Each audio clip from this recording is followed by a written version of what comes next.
조갑제 TV 시청자 여러분 안녕하십니까? 2021년 11월 18일 새벽 2시입니다. 샤를 드골은 프랑스를 2번 살린 사람입니다. 2차 세계대전 때 6주 만에 세계 최강이라고 일컬어지던 프랑스 군이 나치 독일군에 항복해가지고 정신적으로 그리고 군사적으로 대패한 이후에 이 무너진 프랑스의 영광을 다시 살려낸 사람이 바로 샤를 드골이었습니다. 그는 영국으로 가서 처칠의 도움을 받아서 자유 프랑스군을 재건해 가지고 결국 1944년에는 프랑스 군대를 이끌고 파리를 수복합니다. 그리하여 패전국이 나중에 2차 세계대전이 끝날 때는 전성국이 됩니다. 그리하여 UN 안보리 상임이사국으로 복귀하는 거죠. 그러다가 나중에 국내 정치에 실정을 내고 은퇴를 선언했습니다. 은퇴 기간 중에 전쟁 회고록을 썼는데 이것은 프랑스 문학 사상 아주 걸출한 작품으로도 꼽힙니다. 그러다가 1958년에 알제리 독립 문제로 나라가 쪼개져 가지고 내전 직전으로 갔을 때 정치인들이 만장일치로 드골을 다시 불러내었습니다. 그때 조건을 달았습니다. 내각제로는 안 된다. 대통령 중심제로 개헌해야 된다. 그리하여 개헌을 했습니다. 제5공화국이 열렸습니다. 그리고 10년 동안 집권하다가 은퇴를 했고 1년 뒤 별세했습니다. 2권의 회고록을 남겼습니다. 이분은 명문장가입니다. 이분의 이 말과 글 속에는 아주 유머러스하기도 하고 아주 핵심을 찌르는 명언들이 많습니다. 제가 한번 드골의 정치 관련 명언들을 한번 뽑아봤습니다. 원자폭탄을 갖지 않는 나라는 진정으로 독립하였다고 할 수 없다.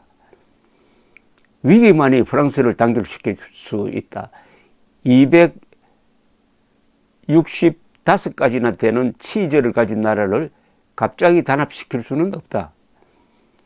내가 사람들을 더 많이 알게 될수록 개를 더욱 좋아하게 되었다. 침묵은 권력의 최종 병기다. 용감한 사람은 난관에 특별한 매력을 느낀다. 공경에 직면하였을 때 자신의 능력을 발휘할 수 있기 때문이다. 누가 나에게 영향을 끼쳤는가 묻지 말라.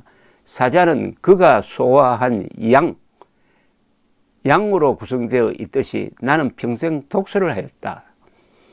나는 내가 옳을 때 화를 내는데 처칠은 잘못할 때 화를 낸다. 우리는 서로 화를 낼 때가 많다. 애국심은 동족을 사랑하는 마음이 먼저이고 민족주의란 이민족을 미워하는 것이 먼저다. 정치인은 주인이 되기 위하여 무슨 행세를 한다. 나는 누구한테도 속하지 않지만 모두에게 속하는 사람이다. 정치인들은 자신이 말한 것도 믿지 않기에 다른 사람이 그를 믿으면 놀란다. 침묵만큼 권위를 만드는 데 기여하는 것은 없다. 침묵은 강자의 광휘이고 약자의 피난처이다.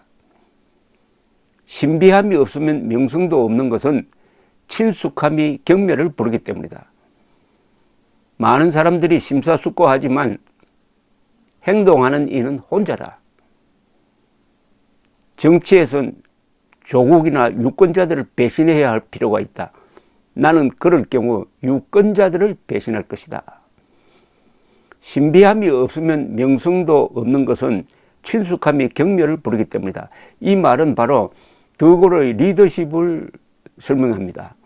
드골은 평생 자신이 프랑스라고 생각했습니다. 프랑스의 영광을 되찾아야 할 임무를 띠고 태어났다고 생각한 사람입니다. 어마어마한 자기 확신이 있었고 그것을 뒷받침할 만한 실력이 있었습니다. 그는 이 목적을 달성하기 위해서는 초연한 리더십을 가져야 한다. 너무 사람들과 어울리고 친하고 대중적으로 놀면 안 된다 해서 일종의 우리나라식으로 하면은 제왕적 대통령이었습니다. 이분은. 그래서 이런 이야기를 하는 거죠. 신비함이 없으면 명성도 없는 것은 친숙함이 경멸을 부르기 때문이다. 친해지면은 사람들이 다 만만하게 본다는 뜻입니다. 너무 친해지면은. 그래서 하인에게는 영웅이 없다는 말이 있습니다. 거기에 대해서 이런 반론도 있습니다. 그러니까 하인이지 영웅으로 알아주지 못하는 사람이 바로 하인은 눈밖에 갖고 있지 않다, 이런 이야기도 있습니다. 이런 정치 명언을 들으면 여러분 어떻게 생각하십니까? 요새 대한민국 정치판에서 이 말이 너무 험합니다. 정치판의 말이 흐리면은 국어가 혼탁됩니다. 더구나 요사이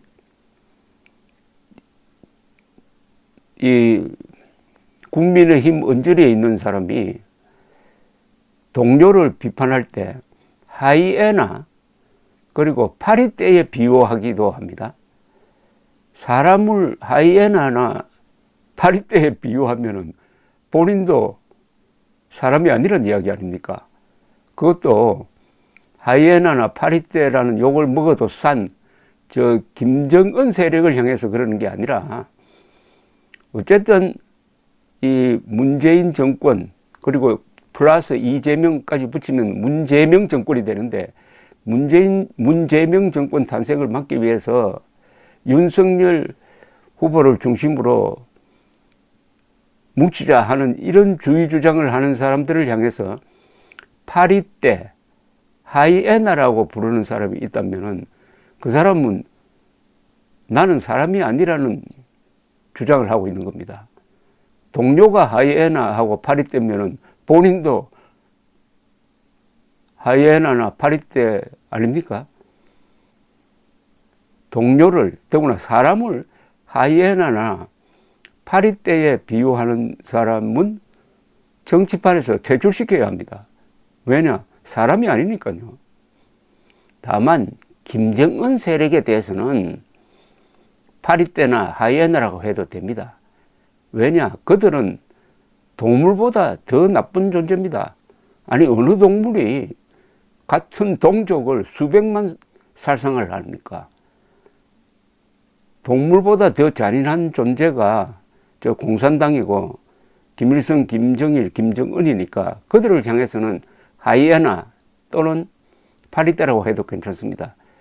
그러나 반공 자유민주주의 정치를 하는 사람을 향해서 하이에나, 파리떼라고 하는 사람은 인간 취급을 하면 안 됩니다. 스스로 나는 사람이 아니라고 고백한 거니까 퇴출시켜야 이 정치판이 좀 맑아질 것이라고 생각을 합니다. 이 말이 험하면은 사람 심성을 흉흉하게 만듭니다. 정치는 총으로 하는 직업이 아니라 말로 하는 겁니다. 말로 하는 기술이 정치인데 이런 야비한 말로 속을 뒤집어 놓는 사람이 있다면은 이것은 국민들 정신 건강에 해롭습니다. 하이에나, 파리떼를 정치판에서 정리합시다. 동시에 그런 말을 쓰는 사람도 정리를 해야 합니다. 감사합니다.